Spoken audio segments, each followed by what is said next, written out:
اور صدر ٹرمپ کی کابینہ کے ارکان شریک ہوئے۔ امریکہ کے صدر ڈونلڈ ٹرمپ آنے والی گروپ آف 7 کے سربراہ اجلاس میں اپنے موقف پر ڈٹے رہیں گے، باوجود کہ ان کی تجارتی پالیسیوں پر ان کے اتحادی تنقید کر رہے ہیں۔ ان کے مرکزی اقتصادی مشیر نے یہ بات بدھ کے روز اخباری نمائندوں کو بتائی۔ قومی اقتصادی کونسل کے ڈائریکٹر لیری کڈلو نے کہا کہ صدر ان تمام سخت امور پر بہت واضح موقف رکھتے ہیں۔ امریکہ اور G7 ارکان کے درمیان ہمیشہ سے تناؤ رہا ہے۔ وائٹ ہاؤس کی پریس بریفنگ میں یہ بیان اس کے فوری بعد آیا ہے جب کینیڈا کے وزیر اعظم جسٹن ٹروڈو نے، جو شارلیوئی میں اس سربراہ اجلاس کی میزبانی کر رہے ہیں، اور جرمن چانسلر اینگلا مرکل نے پیش گوئی کی ہے کہ جمعے اور ہفتے کو مشکل مذاکرات ہوں گے۔ اور جاپان کے وزیر اعظم شنزو آبے جمعرات کے روز وائٹ ہاؤس میں صدر ٹرمپ سے ملاقات کر رہے ہیں، جس میں وہ آئندہ ہفتے شمالی کوریا کے لیڈر کم جونگ ان کے ساتھ صدر ٹرمپ کی ملاقات سے پہلے ان پر جاپانی مفادات واضح کریں گے۔ آبے بدھ کی شام واشنگٹن سے باہر میری لینڈ کے اینڈریوز کے ہوائی اڈے پر پہنچے تھے۔ امریکی اور جاپانی لیڈروں کے درمیان بات چیت اور مشترکہ پریس کانفرنس 2 گھنٹے تک جاری رہے گی۔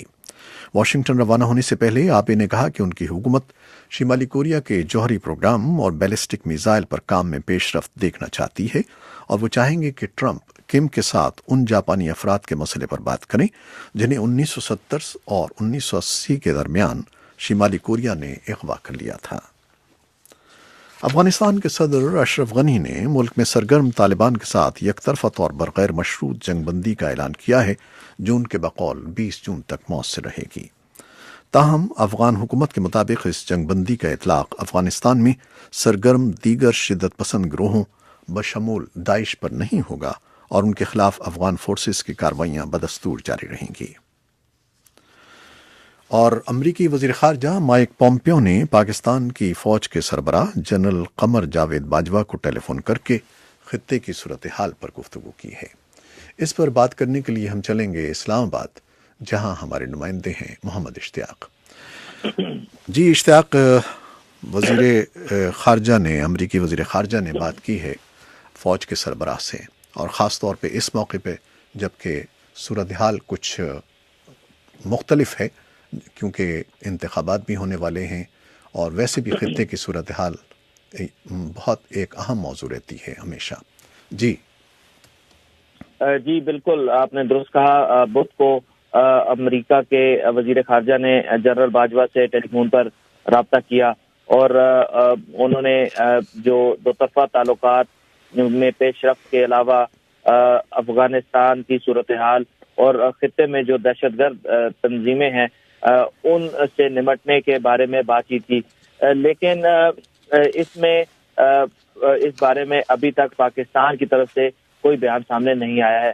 پاکستان کے وزارت خارجہ کی آج ہفتہ وار نیوز بریفنگ تھی، اور اس دوران جب ترجمان سے اس بارے میں پوچھا گیا تو انہوں نے کہا کہ اس بارے میں فوج کا شعبہ تعلقات عامہ ہی کچھ بتا سکتا ہے، جبکہ تاحال فوج کے ترجمان کی طرف سے بھی کوئی بیان سامنے نہیں آیا ہے۔ لیکن اس رابطے کو تجزیہ کار ایک اہم پیش رفت قرار دے رہے ہیں۔ ان کا یہ کہنا ہے کہ ایک ایسے وقت جبکہ گزشتہ حکومت جب اپنی مدت مکمل کرنے کو تھی تو اس کے آخری کچھ ہفتوں میں دونوں ملکوں کے درمیان کوئی اعلیٰ سطحی رابطہ نہیں ہوا، اور یہ ایک ایسا اہم رابطہ ہے، اور خاص طور پر مائک پومپیو کا اپنا منصب سنبھالنے کے بعد پاکستان سے یہ اعلیٰ سطحی پہلا رابطہ ہے، تو یہ دو طرفہ تعلقات کے لیے اہم ہے، جس سے غلط فہمیاں دور کرنے میں بھی مدد ملے گی۔ دونوں باتیں ہو سکتی ہیں، مثبت بھی اور منفی بھی، کہ کوئی خاص دباؤ ڈالنے کی کوشش بھی ہوگی، یا یہ کہ ایک مثبت پیش رفت ہے کہ دونوں ملکوں کے درمیان جو کشیدگی چل رہی تھی وہ کم ہو جائے گی۔ جی آپ نے بالکل درست کہا کہ اس کے تو دونوں ہی پہلو ہیں، لیکن اگر براہ راست بات چیت کے ذریعے بھی دباؤ ڈالا جائے تو شاید وہ بھی ایک دوسرے کا موقف سمجھنے میں کچھ حد تک تو مددگار ضرور ثابت ہو سکتا ہے، کیونکہ اگر رابطے نہ ہوں تو تجزیہ کاروں کا کہنا ہے کہ غلط فہمیاں بڑھیں گی اور اس سے دوریاں بھی پیدا ہوں گی۔ اب جبکہ یہ رابطہ ہوا ہے تو امریکہ نے یقیناً اپنے تحفظات کا اظہار کیا ہے اور کیا ہوگا، لیکن ساتھ ہی پاکستان کو بھی اپنی وضاحت دینے کا ایک موقع میسر آیا۔ تو اس طرح یہ رابطے جو ہیں کو دونوں ہی صورتوں میں مؤثر اور فائدہ مند قرار دیا جا رہا ہے۔ تجزیہ کاروں کا کہنا ہے کہ افغانستان ایک ایسا مسئلہ ہے جس میں امریکہ کی خاص توجہ ہے، اور اس مسئلے کے حل میں پاکستان کا کردار کلیدی ہے اور پاکستان کو نظر انداز نہیں کیا جا سکتا۔ اس تناظر میں بھی یہ رابطہ اہم ہے۔ آپ نے کہا کہ افغانستان کی صورتحال واقعی کشیدہ ہے اور دونوں ملکوں کے تعلقات بھی اس طرح سے نہیں ہیں جیسے ہونے چاہیے، تو ابھی افغان صدر نے اعلان کیا ہے فائر بندی کا جو 20 جون تک نافذ رہے گی، اس کے بارے میں کیا خبریں ہیں؟ جی، یہ عارضی نوعیت کی جنگ بندی ہے، لیکن انتہائی عام ہے، اور خاص طور پر یہ اس کا اعلان ایک ایسے وقت کیا گیا ہے جب لگ بھگ ایک ہفتے بعد ہی عید الفطر کا تہوار ہے، اور ماہ رمضان میں بھی عموماً تو گریز کیا جاتا ہے کہ اس طرح کی کارروائیاں نہ کی جائے، لیکن افغانستان میں دہشت گرد حملوں میں اضافہ دیکھا گیا ہے۔ صدر اشرف غنی نے طالبان کو مخاطب کرتے ہوئے ضرور کہا ہے کہ وہ اس موقع سے فائدہ اٹھائیں۔ یہ جو 20 تک رہے گی، 20 تاریخ تک فائر بندی کا نفاذ رہے گا، اس دوران داعش اور جو دیگر دہشت گرد تنظیمیں ہیں ان سے کوئی رعایت نہیں برتی جائے گی، بلکہ افغان فورسز ان کے خلاف اپنی کارروائی جاری رکھیں گی، لیکن طالبان کے ساتھ کو یہ پیشکش ضرور کی گئی ہے۔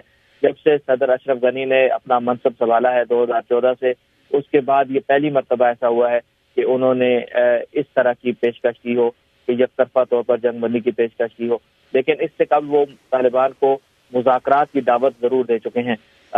رواں ہفتے ہی افغانستان میں ایک علماء کی ایک کانفرنس تھی جس کو نشانہ بنایا گیا۔ طالبان نے اس سے لا تعلقی کا اظہار کیا، لیکن یہ علماء دین جو تھے انہوں نے بھی اس بات پر نہ صرف خودکش حملوں کو حرام قرار دیا، بلکہ اس بات پر بھی زور دیا کہ جو متحارب اور دہشت گرد تنظیمیں ہیں وہ اپنی شدت پسندی کی کارروائیوں کو ترک کر کے امن و مسالت کے عمل میں شامل ہوں۔ میرا خیال ہے عید کے موقع پہ یہ ایک اچھا پیغام ہے جو صدر اشرف غنی نے دیا ہے۔ جی، آپ نے بالکل درست کہا۔ بہت شکریہ محمد اشتیاق آپ کا۔ تو یہ ہمارے نمائندے تھے اسلام آباد میں محمد اشتیاق، جن سے ہم گفتگو کر رہے تھے۔ اس کے ساتھ ہی فیس بک لائیو سے ہمارا یہ خبروں کا سلسلہ ختم ہوتا ہے۔ ویب سائٹ اور ریڈیو پر ہمارا یہ شو جاری رہے گا، ہمارے ساتھ رہیے گا۔ فیس بک لائیو سے اجازت لیتے ہیں، اللہ حافظ۔